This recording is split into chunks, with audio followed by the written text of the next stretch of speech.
So the snow day we had on Monday stopped us from covering section 2.7 and 2.8 together. But let me give you some of the highlights that you should have picked up from the video that you watched. I'm going to start out with this function. F of x is 3x squared plus 5. And I want to find the value of the derivative at 2. So what's that going to mean? What's that going to entail? Well, the way we calculate that is actually the limit. So f prime at, say, 2 is going to be the limit as h approaches 0 of f of 2 plus h minus f of 2 over h. That's that limit. Let's understand what that limit is. What is it telling us about a function? And I can show you that not necessarily with this function because I didn't set it up that way, but a different function that we saw earlier in this course. So let's see, is it this one? No, it's that one. No, not that one. All right, I guess I got to go back to this one. Yeah, here we go. So let's suppose that this is our point at x equal 2.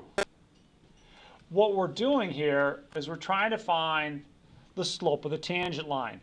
And the way we're doing that is we're saying, okay, we're going to look at this point and a point close to it.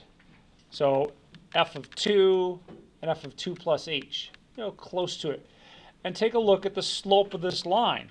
Now the slope of that line is going to be the rise, which is the difference in the y coordinates, so f of 2 plus h minus f of 2, and in the denominator, the difference of the x coordinates, so that's going to be your 2 plus h minus 2, but that difference here in the denominator can simplify, right? What's that difference going to be?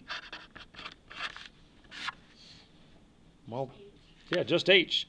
So it's going to be f of 2 plus h minus f of 2 over h.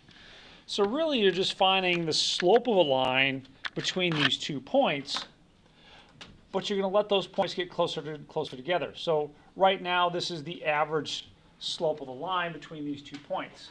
That's something you could have calculated in college algebra. But what we're going to do is we're going to say, you know what, we want to find out how this function is changing at an instant.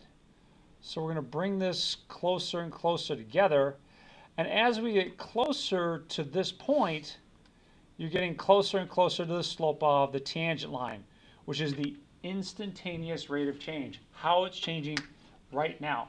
Not on average, but how it's changing right now.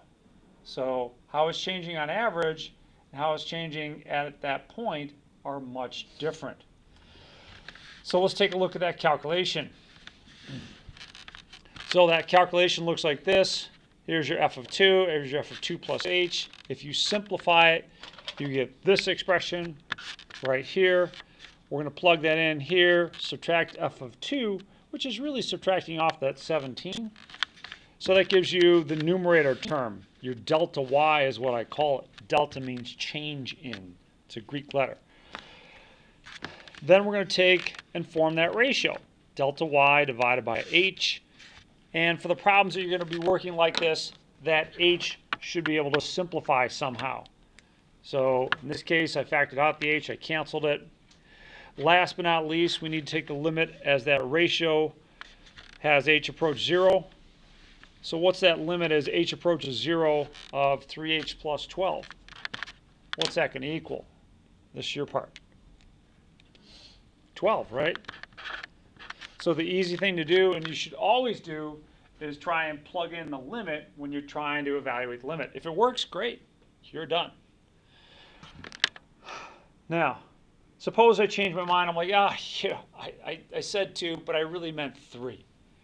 If I ask you to find the slope of the tangent line at 3, you've got to go all the way through this and do it all again. None of this work is going to help you out. So you've got to repeat this whole process. And at that point, you're going to go, blah. That's not too fun. So you're going to want to do something different. Now, one possibility is what we did in section 2.8. Instead of finding all this calculation, all this work for a specific point, we're doing it for a general point. Instead of an a, like a equals 2, In the last problem, we're going to do it with an x. So we plug that all in. We get this expression for f of x plus h.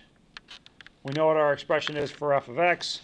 When we subtract the two, the 3x squared terms are going to cancel. The 5s are going to cancel. You're going to be left with this stuff in between. So that's your delta y.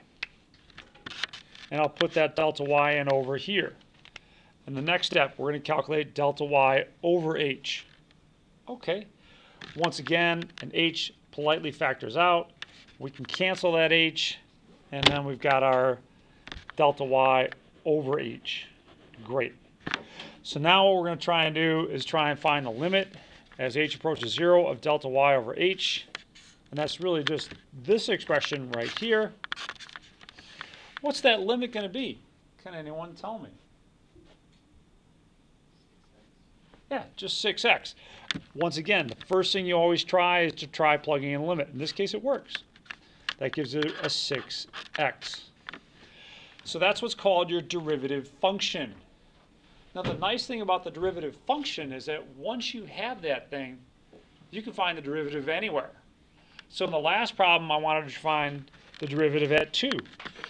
Now, the derivative function has a lot of different notations. One of them is this: f prime at x, or excuse me, f prime of x equals 6x. So f prime of 2, help me out here. I was never good at math. 12, thank you. And wow, wait a minute, that's kind of cool because that matches our 12 here. The bonus, though, the difference is that if I now said, oh, wait a minute, I made a mistake. I wanted to find the derivative at 3, no problem. So f prime of 3, we can do that pretty easily. If I can get this pen out, f prime of 3 is going to be 6 times 3, or 18. Done. So it's pretty nice that you have this function that measures the slope of the tangent line anywhere. You don't have to reinvent all your work every time you find the derivative at a different point. So that's what you did in section 2.8. So it was a nice generalization of what we did in 2.7. Where we're headed today is we're going to make this process a lot easier.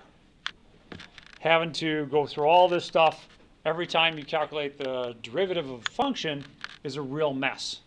So we're going to start introducing some rules in 3.1 and 3.2 to allow you to calculate this much faster.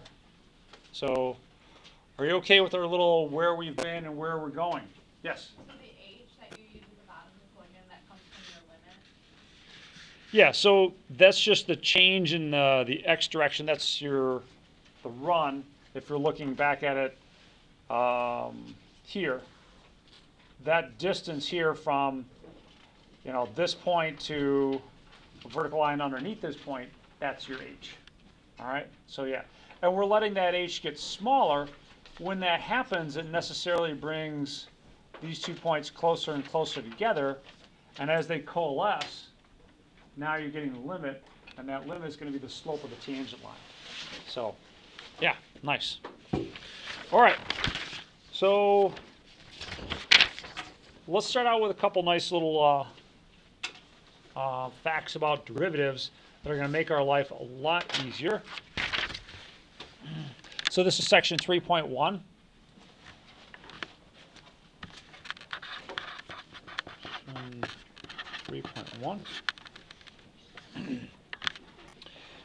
And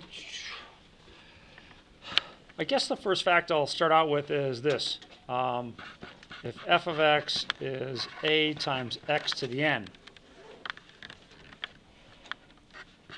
then the derivative, f prime of x, is going to be n times a times x to the n minus 1. So what's happening there when you take the derivative of some kind of polynomial term? Well, the n multiplies out front, and then you subtract 1 from the exponent. Wow. That makes this pretty easy.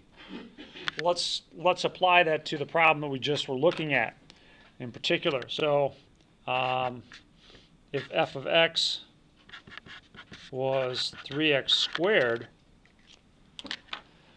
then what would happen to f prime of x? Yeah, it's just going to be 6x. If you really wanted to, you could put to the first power there, because you are going to subtract 1 from the exponent, but I'd rather not see it, to be honest. I'm not going to mark you down if you put it there. So, cool. But what happened to that 5 that we had there? We had a 5. Let's call it g of x. G of x was 5. And let me rewrite that a little bit more. Let me call it g of x is 5 times x to the 0 power.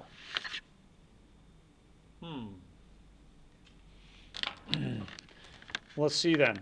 What would g prime equal?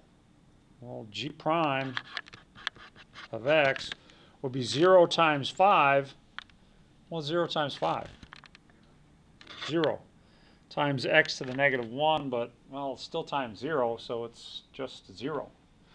Let's make sense out of that a different way.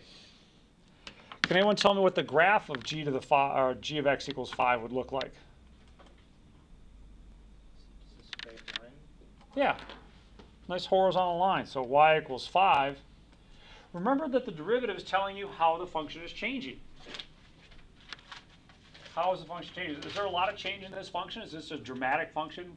Was your instructor like skiing down this hill? No. It's like 0 change there, right? Nothing. So it makes sense that the derivative is 0, because the derivative is telling you how this function is changing, and it's not changing. So nice, nice. All right, let's take a look at our handout then. Start working out a few of these things there. So we've got f of x, for example A, is x cubed times x plus 4.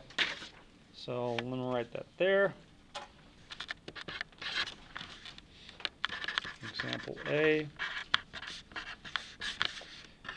f of x is x cubed times x plus 4. Now sometimes it's a good idea to distribute, sometimes it's not. You're going to learn more about why you would want to distribute as we do section 3.2. But for now I am going to distribute. That's going to give me x cubed plus 4, or excuse me, how about x to the 4th? Thank you. The x cubed is over here. There we go, never happened. And the nice thing about derivatives is that they're additive.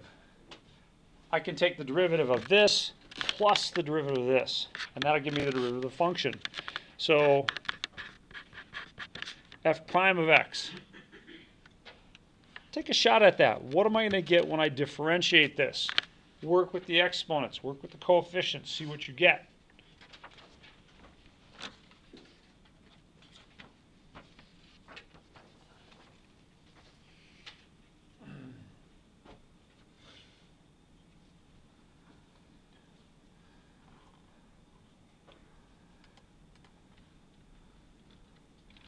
Safe. What do you think? 4x to the 3rd. Plus. 12x to the 2nd. Nice. That's it. Nice. Well done. Well done. Let's do another one. Example B has a couple examples. Or a couple problems. So the first one is this. F of r equals 3r, or 3 over r cubed. Question before that? Yes? Can you go over how you got the answer? Yeah, we're just using this rule here. So that is, when you differentiate a polynomial term, you multiply what's out in front by that exponent and then subtract 1 from that exponent. So 4 times 1 gave me a 4. Subtract 1 from the exponent, I got a 12. I can't use that rule right away here, though. I don't have this written as a polynomial type term. Omar? You can just rewrite it to be 3r to the -3rd. Nice. 3r to the -3rd. That puts it in the form of this monomial term. So now we can differentiate that. This time we're differentiating with respect to r. And again, I'll give you a chance to write that one down for yourself. Now, right now, we're not interested or not worried about cleaning it up too much, but eventually you are going to have to take more care about cleaning these things up. So what am I going to get here for the derivative? Anyone? Any takers? Yeah, D'Angelo? Negative 9r to the negative 4th. Beautiful. Negative 9r to the negative 4th. Now keep in mind that negative 4 only applies to the r term. So another way you could write that would be negative 9 over r to the 4th. Beautiful. One of the things that you're not going to be really happy about is something called the quotient rule. There's not much we can do to get around it. Now, it's nice that when you differentiate, say, polynomials, you just differentiate it term by term and add up the derivatives. It doesn't quite work that way with the quotient. We can't differentiate the numerator and divide by the derivative of the denominator. It just doesn't work that way. We're going to get what's called the quotient rule in section 3.2. But for now, we're going to do a couple things here. Since I don't have a quotient rule yet, and even if I did, I'd probably do it this way. I'm going to rewrite this as 4w squared. What's a different way I could write the square root of w? W to the half power. Good. Minus 6w over w to the half power plus 2 over w to the half power. Oh, there's still quotients there. Still unhappy. But I did actually make some progress there. So, Ahmed, what happens when you divide things with the same base? What do you do with their exponents? Doesn't it cancel out? Right? How so? Like, Well, what do I end up with? 4w to what power? wouldn't it be just 1? Not quite. 2 minus 1/2 would give me 3/2. And then, it's not really written, but what's understood to be here? What exponent? 1. A 1. So 1 minus 1/2, well, it's just 1/2. So it's going to be 6w to the 1/2. And then there's really no exponents to subtract here, but I can still rewrite this one. How can I rewrite that one? David? 2w to Minus 1/2. Oh, minus. Yeah, so it just comes out, it doesn't take the reciprocal. Yeah. All right, great. So this is still our P of W. Thank you, one and all. See if you can't find P prime of W. What's that going to look like? In fact, I might just continue this on the next sheet. Or I give you a chance to bang this one out.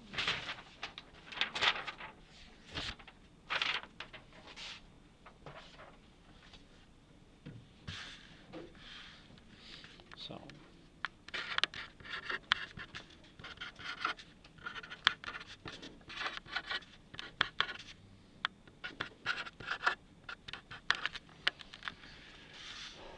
Okay.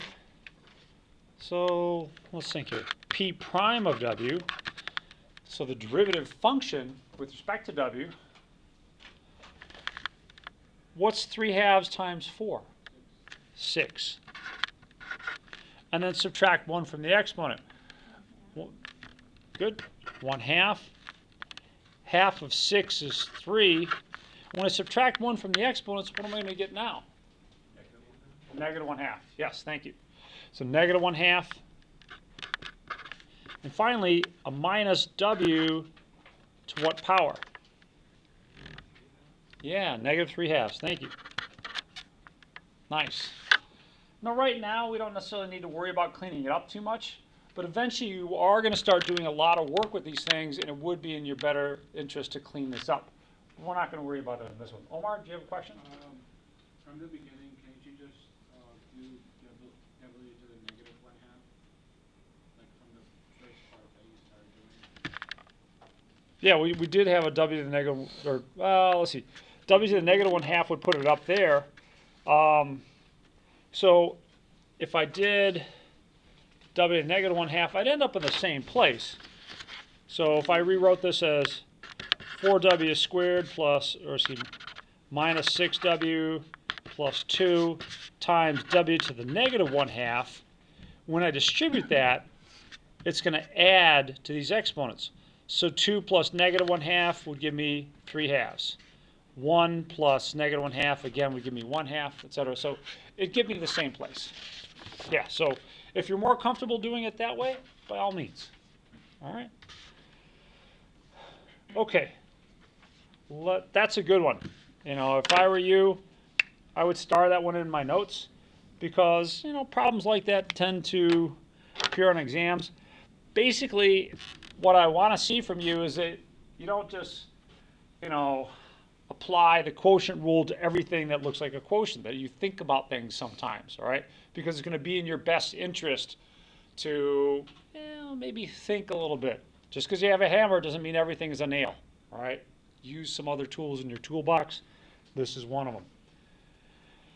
Okay, let's move on to example C.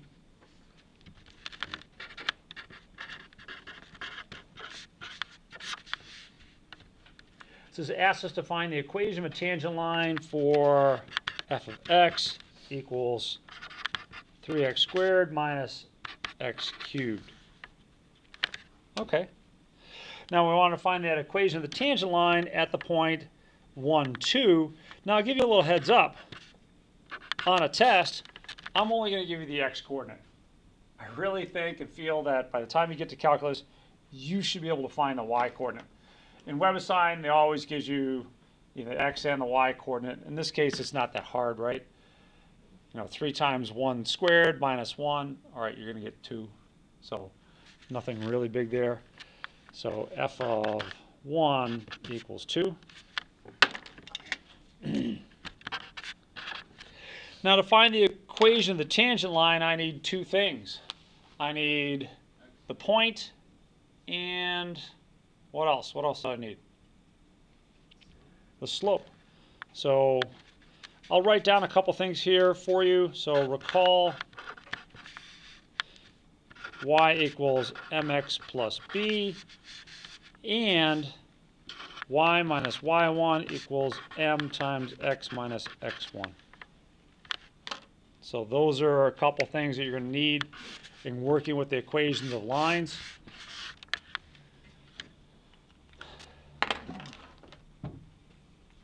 All right, so the first thing I need to do after I find this point is I need to find a slope. How am I going to find the slope of the tangent line?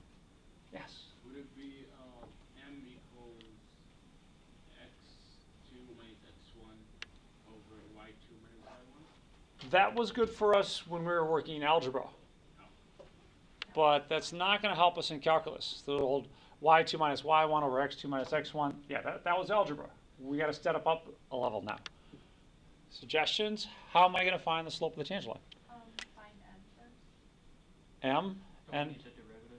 yeah, and we're going to get m from the derivative. Yeah, thank you. So m is going to equal f prime at 1. Now be careful, we need to put this into the derivative, not into the function. So give yourself a second, calculate the derivative.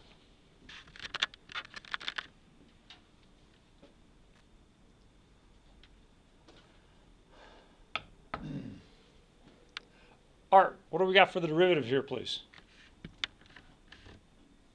6x minus 3x squared. 6x minus 3x squared. Great. Thank you.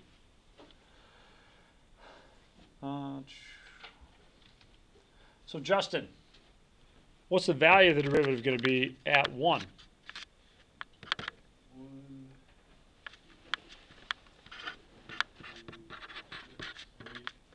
Yeah. Basically, 6 minus 3 is 3. So that's the slope of our tangent line. So I'll write m subtangent there, because that's the slope of our tangent line. And we've got everything we need to find the equation of the tangent line. Now you can use either of these two forms. Eventually I want it in slope-intercept form. I want it like that. But for myself, I don't know. I'm old school maybe. I always like to just use this formula. It would look like this. Y minus 2 equals m times x minus 1. So let me put all those in with some nice pretty colors here. Slope of the tangent line was 3. And then our point was 2 and 1. Last but not least, just solve for y. Y minus 2 equals 3x minus 3, or y equals 3x minus 1. Yay.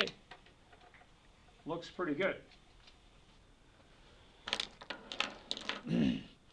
Now there's a couple ways you can check your answer here. Before I talk about that, are we okay with our calculations on this one? Looking good? Can I get some thumbs up? Yes, looking good? All right. Question? No, I do this, sorry. Okay. Thanks a lot. All right. So I think I have a link for this on D2L. Let's just check in the content section. Link, chapter 3, 3.1. There we go. So let's take a look at example C. There's our function. And if you graph the tangent line, what you should see is a line that just touches this function right at that one point and then kind of moves on. But near that point, the function is really well approximated by the value of the derivative. So looks pretty good. We'll try that again, maybe with example D, except we'll do it on our graphing calculator to kind of double check ourselves there. Let's move on to example D.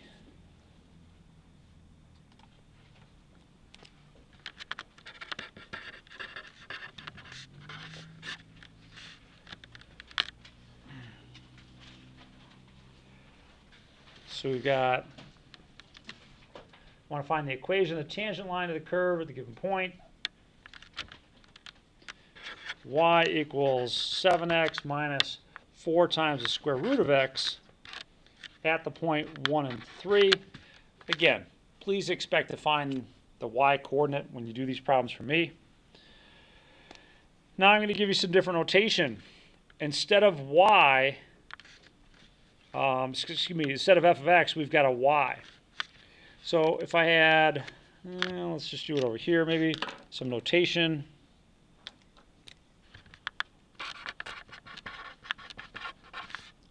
If I have y equals f of x, then the derivative is called f prime of x, but you'll also see this called dy by dx. And even though calculus was originally discovered by Newton, it's not his notation that we use here.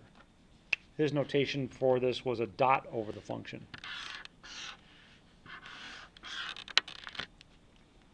All right, so I need to differentiate this. Probably need to do something with that square root of x term first, though. So before I differentiate that, Justin, any suggestions? What can I do with the square root of x? Is there a way I can rewrite that? Yeah, perfect. X to the 1/2. Nice. Now let's find the derivative. dy by dx. Thanks, Justin. Give that a shot. See what you're looking at for the derivative.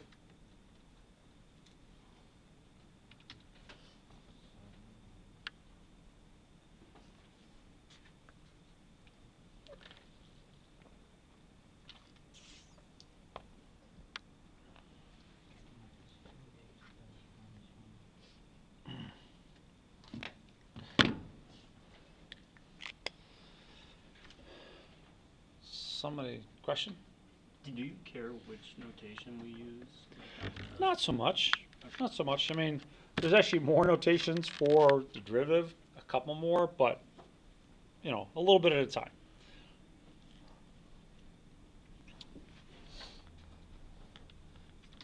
Nate, what do we got for the derivative here, please?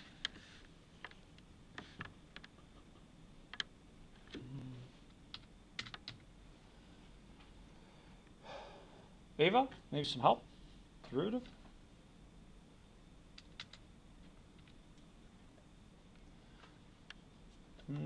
Yeah, by the wall. 7 minus 2x to the minus x. Nice. So it's not really written here, but it's understood that this is going to be a 1. Now when you differentiate x, you're just going to get, x to the 0 power, which is 1. So basically what we're left with is 7 times x to the 0. I'm just going to write it as 7. Half of 4 is 2. Subtract 1 from the exponent, we get a negative 1/2. Nice. Now I need to find the value of the function at x equal 1. So let me write it like this, dy by dx, a little bar here, at x equal 1. So it's going to be 7 minus 2 times 1 to the negative 1/2. The number 1 to any power is what? 1 to any power is 1. So we get the 5. D'Angelo? So just double checking, so when 7x becomes to the 0 power, the 0 only applies to the variable? Exactly. Okay. Exactly. Yeah. So really you've got 7x to the 0, and the 0 power is for the x only. Yes. Why was the power? Say again? Why was the power to the minus 1?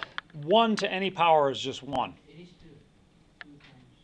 Oh, yeah, but 7 minus 2 times 1 is 5, right? This is really 2 here. 7 minus 2, right? Because 1 to any power is 1. Oh, 7 minus 2, that's our 5. What is that 5? What is that 5 telling me? Yeah, it's the slope of the tangent line. Nice. So, okay, slope of the tangent line.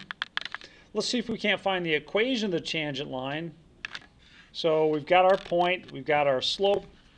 So it's going to be y minus 3 equals 5 times x minus 1, or y equals 5x minus 5 plus 3 is going to be 5x minus 2. I did a little bit of work in my head there. Hopefully you can catch up if you're doubting me. But let's take a look at this on our graphing calculator.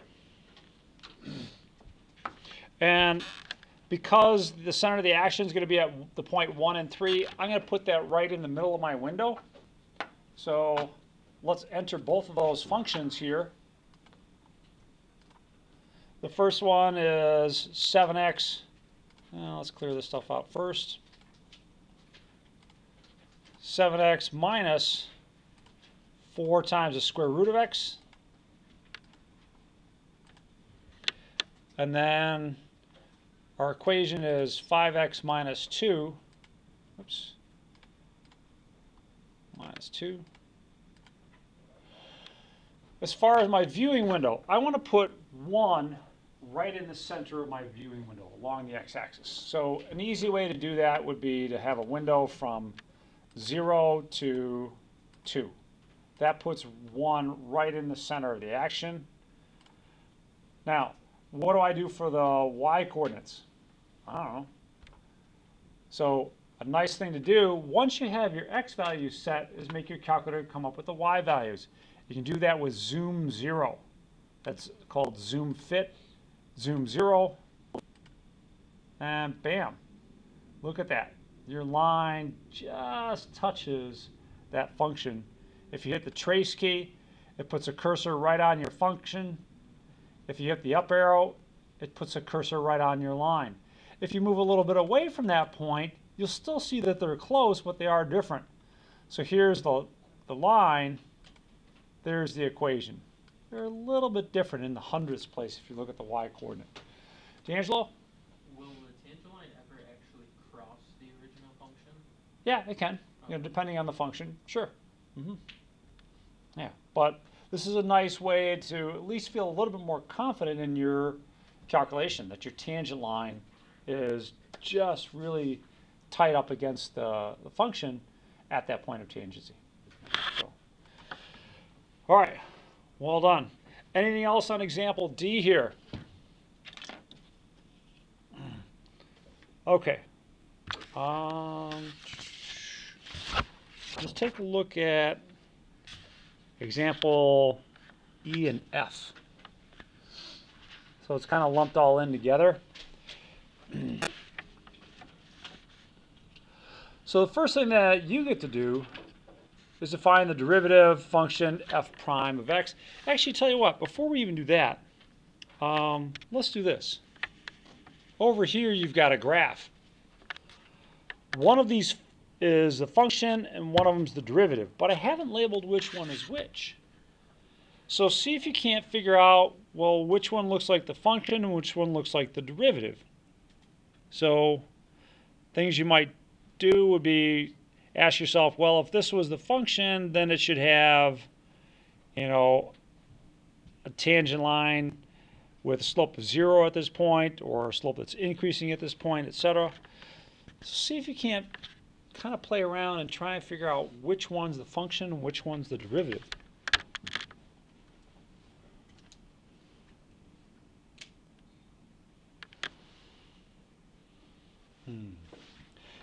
Maybe that's a little bit hard for you at this point, especially because we didn't have class on Monday.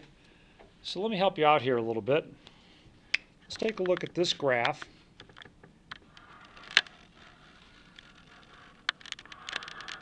And keep in mind what the derivative is telling you. The derivative is telling you how the function is changing at a particular instant. Now I've got 4 points lined up here on the graph that I highlighted.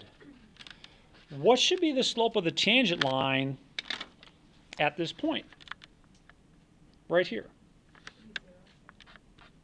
Should be 0 there. Should be 0 there. 0 there. And 0 there. Take a look at this other graph. What happens here? Well, the function has a value of 0. Function has a value of 0 here, here, and here. So it looks like, so far, this function is matching the slope of the tangent line that I would expect from this one. Let's look a little deeper. Between these 2 points, is the function increasing or decreasing? Decreasing. That means the slope of the tangent line should be negative, or the value of the derivative should be negative. And it is. If you take a look at the function, in that little interval, it's below the x-axis. That reflects a function that's decreasing because its derivative is negative. Then what happens? Between these 2 points, the function starts increasing, right? And it's increasing until we get to this point right here. So the derivative is positive. And then the derivative is negative as the function's decreasing. And finally, the function starts increasing, so you've got a positive derivative, and the derivative is once again above the x-axis. So here's your function, y equals f of x, and that would be y is f prime of x, like that. Nice.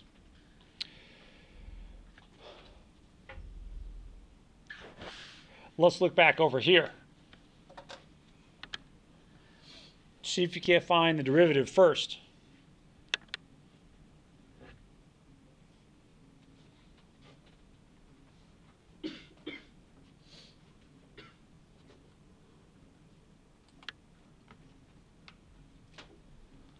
Dalen, this next one's for you.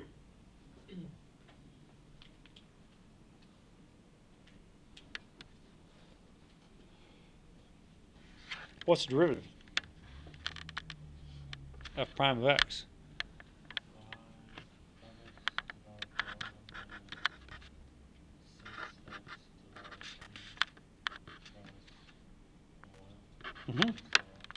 Yeah, nice. And I appreciate that you also include the 0 here. Derivative of a constant is 0, so we just generally leave this off, so you're exactly right. 5x to the 4th minus 6x squared plus 1.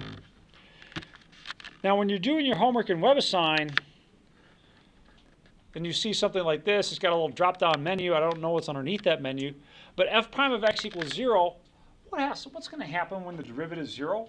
What are you going to see on the graph?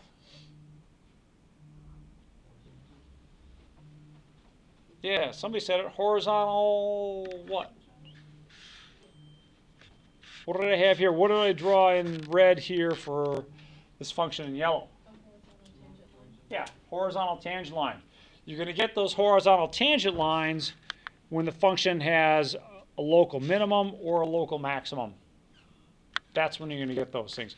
When you have that rounded, nice shape like you get when you're dealing with the graph of a parabola, as opposed to the graph of an absolute value, which has a point.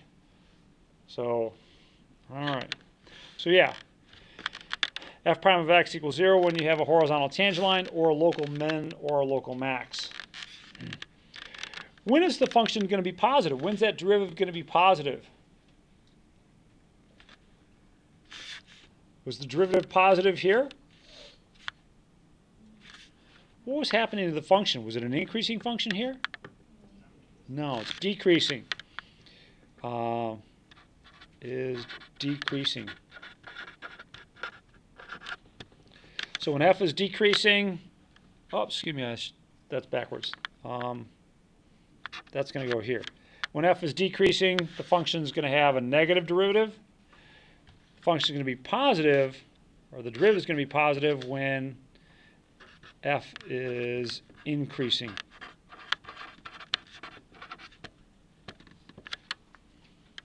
Nice.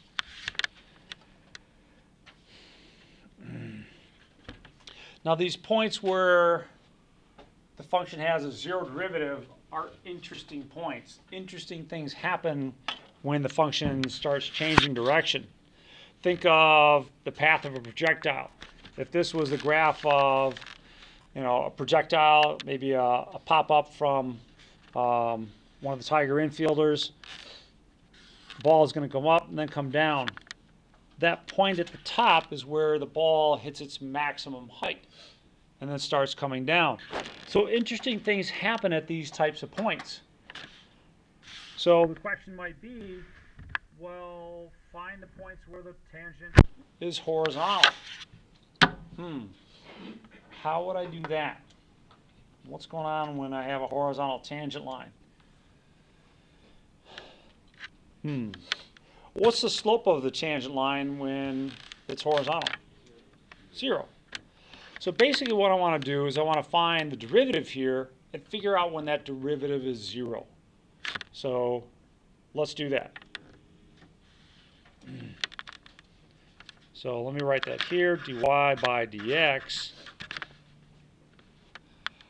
What's dy by dx going to equal? Omar?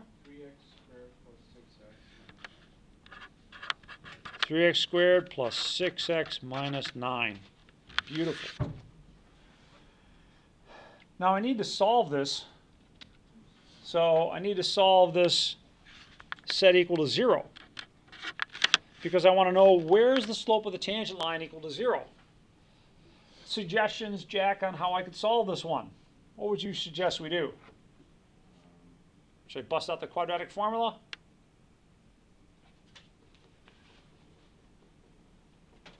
Let's say no. I don't want to use the quadratic formula unless I really have to. What else could I do?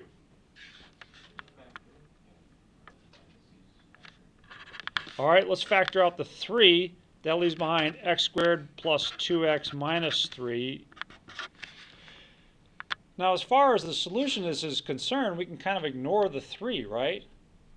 You have 3 times something equals 0. 3 can't equal 0. So the problem must be here. We want to know where x squared plus 2x minus 3 equals 0. And I can figure out that by factoring. How's that one factor? Hi?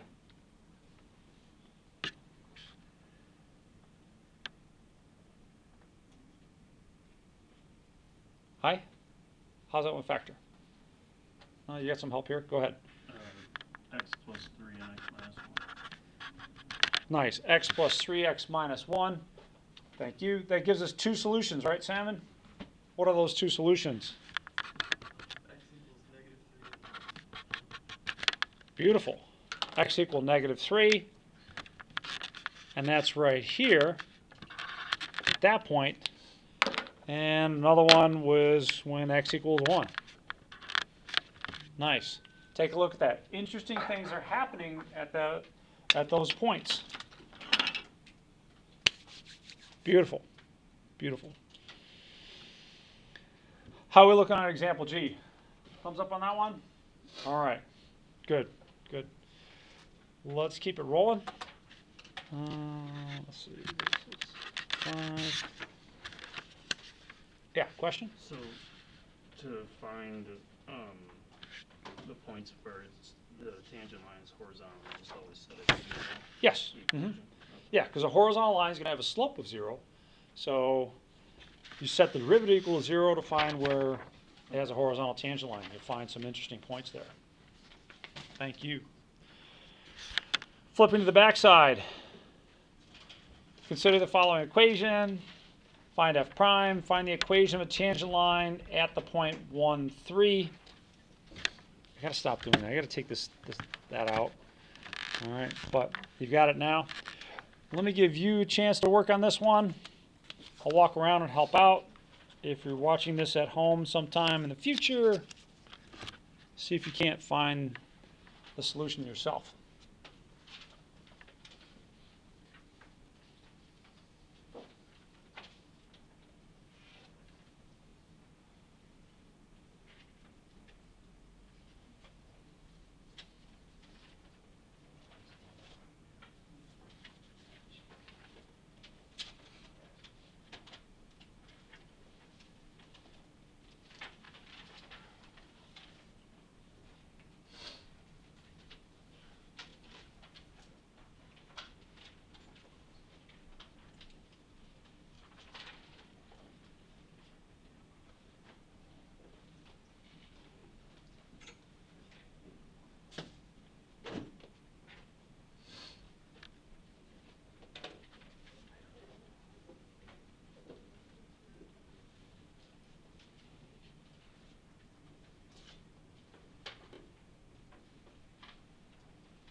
Calculation of the tangent line.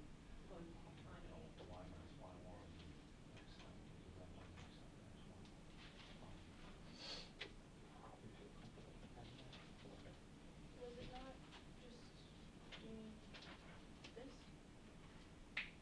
So I did. That's the derivative. But the derivative doesn't tell you, for instance, the slope of the tangent line. And you did the first part of it right. Oh, right there. Yeah, I'm sorry. That's is that the cube or is it? That's the cube. Okay, yeah. My bad. It's my bad.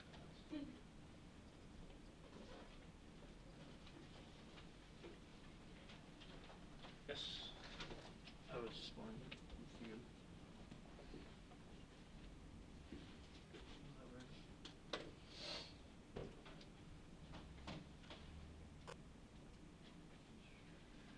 It'd be a 3x squared here, right, for the derivative. Not that it's going to change your value. Oh. But yeah, I mean.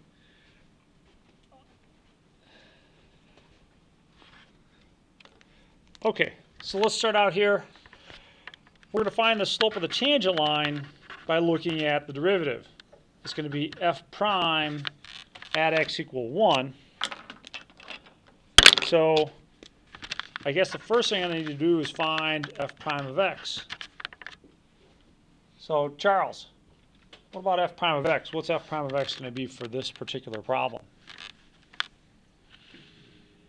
Oops, wrong way. Is 8x, 3x squared. 3x squared. Good. And so f prime of 1, if I put in a 1 here, what would I get? Yeah.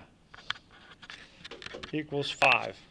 So there's a slope of my tangent line.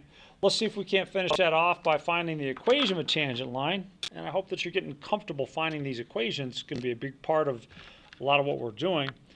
So we're going to want y minus y1, so y minus 3 equals 5 times x minus 1, or y equals 5x minus 2 when you solve for y. Nice. How many people got that one? Well done. Outstanding. Outstanding. Okay. I'm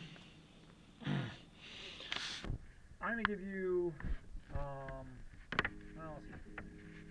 let's calculate a couple things here with respect to this function.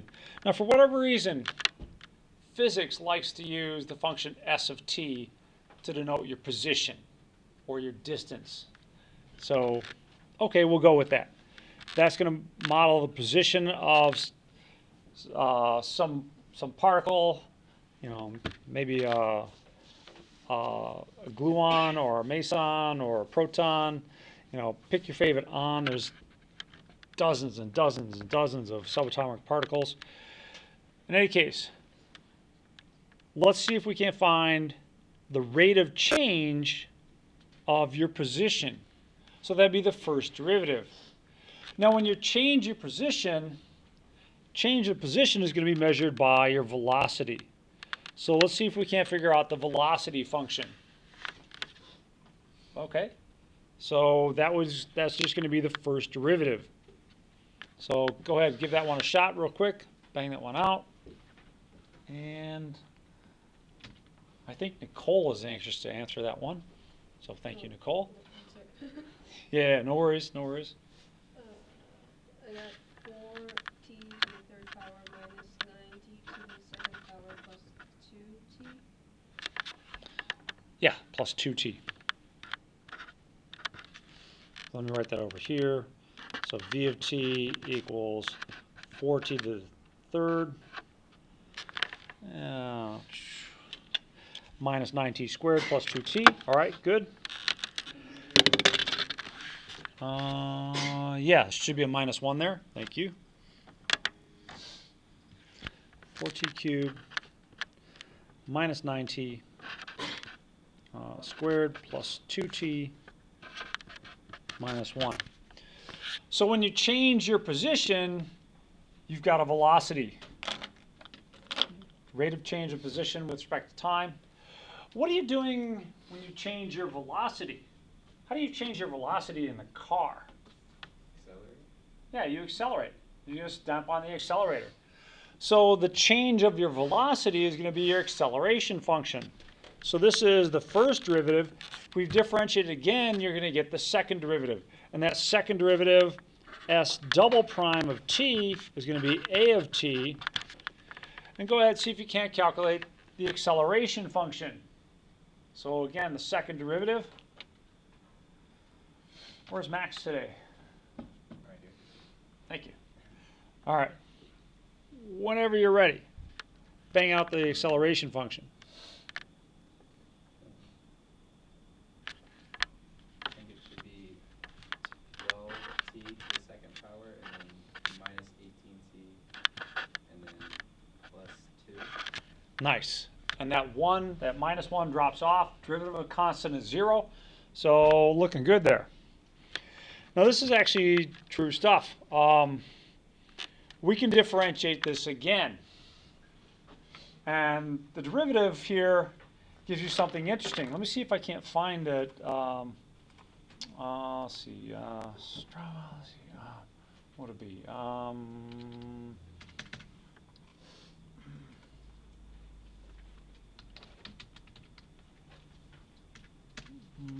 Let's see. I've got an article someplace about this, but in any case, let's calculate the third derivative.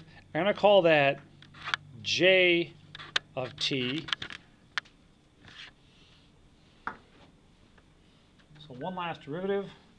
Blake, what are we getting for that last one there, please? So the derivative of the acceleration function. Sure, no worries. 24t minus 18. Now, let's think about being in a car.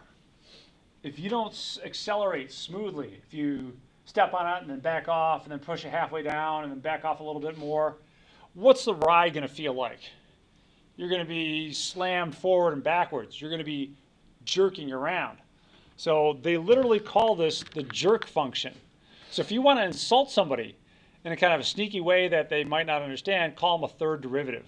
So yeah, third derivative. There's actually T-shirts around saying, you know, stuff about third derivative, etc.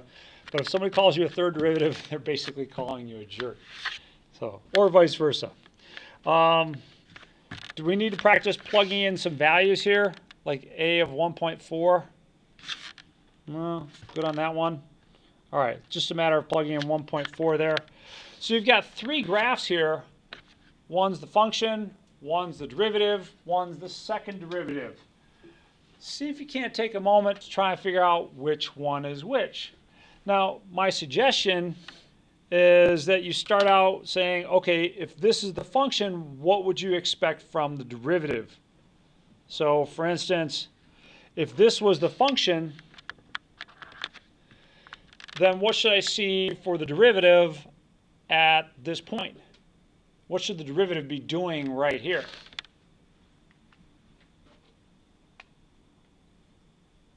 The value of the derivative at this point would be what? 0. Yeah. So if this was my function, then I should see the derivative crossing the x-axis for one of these other functions.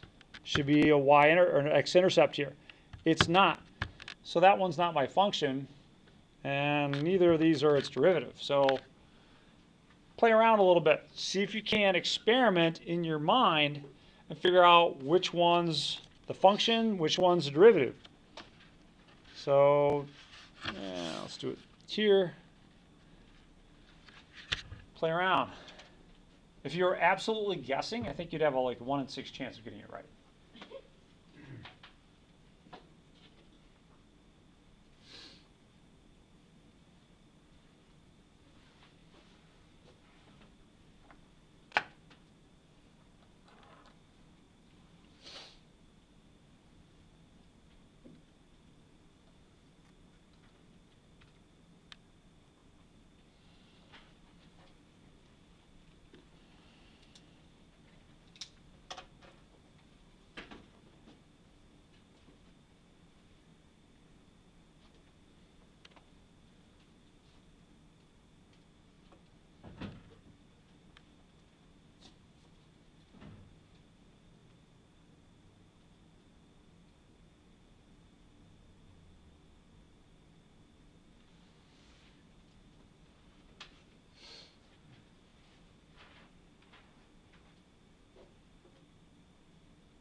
Talk to your neighbors.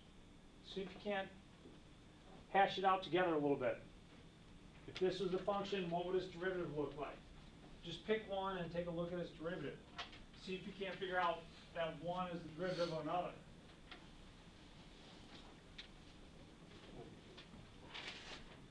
Talk to your instructor as he walks around. But this one is the acceleration.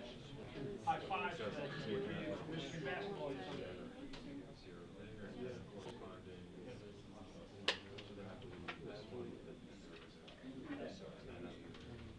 Got them?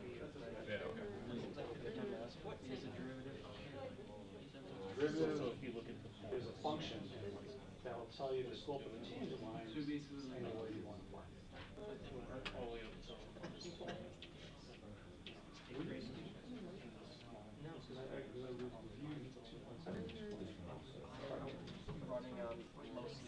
I was only looked at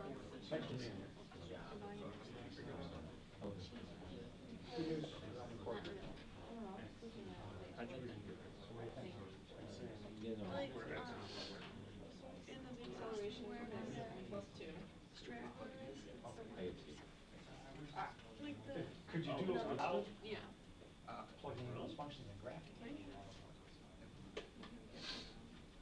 Probably not. Okay.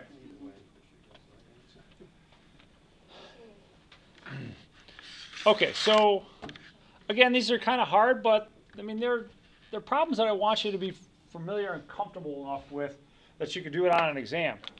So you might notice, I don't know, did anyone notice that I put some points on these graphs? Like this one right here? What should happen with the value of the derivative at this point? What should I see from the derivative function at this point? Should cross the x-axis. And guess what? This one crosses the x-axis right at that point, right? So you start looking at that and saying, okay, looks like this one is the derivative of this one. And you can see that at another point, right? Here and here. Okay, that's looking pretty good. So here's a function, here's its derivative. Now, how does this one fit into this scheme? Well, you've got a point here and a point here. So let's see. To the right of this, the function is positive, or it's increasing, I should say. Not positive, it's increasing. The derivative is positive. To the left of this, the derivative is negative. And right at that point, the derivative, which measures the slope of the tangent line, is 0.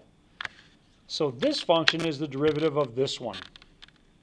So without referring to the equations at all, and it's clever if you looked at this and said, okay, you know, this function has a y-intercept of 2, has to be, you know, the second derivative of the acceleration function. That's great. But keep in mind that problem that you might be likely to get would be one that looks like this without the equations. So here's your function. Here's your s of t. That's the function. Its derivative would be the velocity function. And its derivative was going to be the acceleration function. So there's all three of them. Nice. Comments or thoughts on this last one? All righty. Question? I was just clarifying, so like if I wanted to look at the graph, let's say you didn't have points on it, I could calculate, well that would be a mid. I could calculate the mid and see if the other one crosses the x-axis at that point. Yeah, you could find where these things, you know, as you said, have a derivative with a slope of 0 and check that that other one has a slope of 0 at that point, or has a value at 0. Sure. All right. Thanks for the question. And good luck on this one.